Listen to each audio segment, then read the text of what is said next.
ഈ കാണുന്ന വീഡിയോ ആണ് പാർട്ട് 3. രാവിലെ തന്നെ കുളിച്ചൊരുങ്ങി ഡ്രസ്സൊക്കെ ഇട്ട് അപ്പുറത്ത് വീട്ടിൽ പോയപ്പം അപ്പൂസ് നീല കണ്ണൊക്കെയായിട്ട് ഇതാ വന്നിരിക്കുന്നു. ഈ കാണുന്നതാണ് ഫുൾ ആയിട്ട് എന്റെ കല്യാണത്തിന്റെ എന്നുള്ള ഔട്ട്ഫിറ്റ്. ഇന്ന് എല്ലാരും ഫോർമൽ ഡ്രസ്സാണ് കേട്ടോ. കുറെ പേര് റിക്വസ്റ്റിൽ ഒന്ന് ചോദിക്കാറുണ്ട് ഡ്രസ്സൊക്കെ എവിടെ നിന്നാണ് എടുക്കുന്നതെന്ന്. ഈ കാണുന്ന ഫ്ലെയിംസ് ത്രിഫ്റ്റ് എന്ന് പറയുന്ന ഇൻസ്റ്റാഗ്രാം പേജിൽ നിന്നാണ് ഞാൻ എല്ലാം വാങ്ങുന്നത് കേട്ടോ. ഇത് ത്രിഫ്റ്റ് പേജ് മാത്രമല്ല, ആക്സസറീസ് ഒഴിച്ച് ഡ്രസ്സിന്റെ സാധനങ്ങൾ എന്തോന്നായാലും നിങ്ങൾ പറഞ്ഞാൽ അത് അവരപ്പം ഇറക്കി തരും. ഇവരെ പാക്കിംഗ് ഒക്കെ നൈസാണ് കേട്ടോ. ബഡ്ജറ്റ് ആണ് നിങ്ങൾക്ക് വിഷയമെങ്കിൽ ഇവർക്ക് ഹോൾസെയിലും ഉണ്ട് കേട്ടോ. എന്ത് ഡ്രസ് കോഡിന്റെ എന്ത് സാധനം വന്നാലും ഇവർ ഹോൾസെയിലാക്കി ഇറക്കി തരും. നിങ്ങൾക്ക് ഇനിയും ട്രസ്റ്റ് വന്നില്ലെങ്കിൽ അസൂയ എന്നേ ഞാൻ ഇതിന്. ഇവരുടെ ഇൻസ്റ്റാഗ്രാം പേജിൽ ഹാപ്പി കസ്റ്റമേഴ്സ് എന്ന് പറയുന്ന ഹൈലൈറ്റ് ഉണ്ട്. അതിന്റെ അകത്ത് ഹാപ്പി കസ്റ്റമേഴ്സിന്റെ സ്ക്രീൻഷോട്ട് സഹിതമുണ്ട്. ഞാൻ നേരത്തെ പറഞ്ഞില്ലേ ഇന്ന് എല്ലാവരും ഫോർമൽ ഡ്രസ് ആണെന്ന്. ഇതാ കണ്ട ഇപ്പൊ ഈ പ്ലെയിൻ ഷർട്ടിൽ ഇങ്ങനെ പ്രിന്റ് വരുന്നതെന്ന് തോന്നുന്നു ട്രെൻഡ്. എല്ലാരും എന്ന് പറയുമ്പോൾ എല്ലാരും ഫോർമൽ ഡ്രസ് ആയിരുന്നു. ഉണ്ണിക്ക് അവരെ ഫോർമൽ ഡ്രസ് ആയിരുന്നു. ഇപ്പൊ നമ്മൾ ആഡിറ്റോറിയത്തിലോട്ട് പൊക്കോണ്ടിരിക്കുകയാണ്. നമ്മളാണെന്ന് തോന്നുന്നു ബ്രൈഡ്സ് പോലും വരാതെ ആദ്യം ആഡിറ്റോറിയത്തിൽ എത്തിയത്. കാണുമ്പോൾ ഒന്ന് വിചാരിക്കും പതയാണെന്ന്, എന്നല്ല പുഹ പോണ കുമിളയാണ് ഈ പാറി പറക്കുന്നത്. കണ്ടപ്പോ ഞാനും ആദ്യം വിചാരിച്ചു പതയായിരിക്കും. പിന്നെയാണ് മനസ്സിലായത്. അങ്ങനെ ബ്രൈഡ് വന്ന് ബ്രൈഡിന്റെ ഫോട്ടോയും വീഡിയോ ഒക്കെ എടുക്കുകയാണ്. ഇപ്പൊ വിശന്നപ്പം നമ്മൾ കയറി കഴിച്ചു. അങ്ങനെ ദാ ചെറുക്കൻ വീട്ടുകാരും വന്നു കേട്ടോ.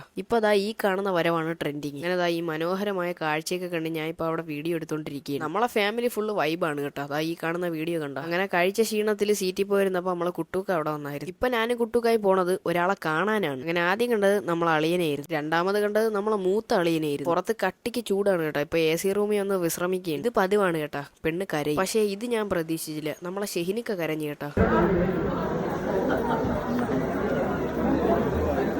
രാത്രി നമ്മൾ പുതിയാപ്പിളയും പുതിയണ്ണിനെയും വരവേൽക്കാൻ വേണ്ടി ഒരു കിടില നാടകം സെറ്റ് ചെയ്തു. തട്ടുകട സെറ്റപ്പാണ് ചെയ്തത്. ഇപ്പൊ ഇവിടെ അന്താക്ഷരിയാണ് നടക്കുന്നത്. അങ്ങനെ രണ്ടുപേരെയും ചായക്കടക്കാരെ വേഷം അണിയിപ്പിച്ചിട്ട് പതുക്കെ കട ഉദ്ഘാടനം ചെയ്തു.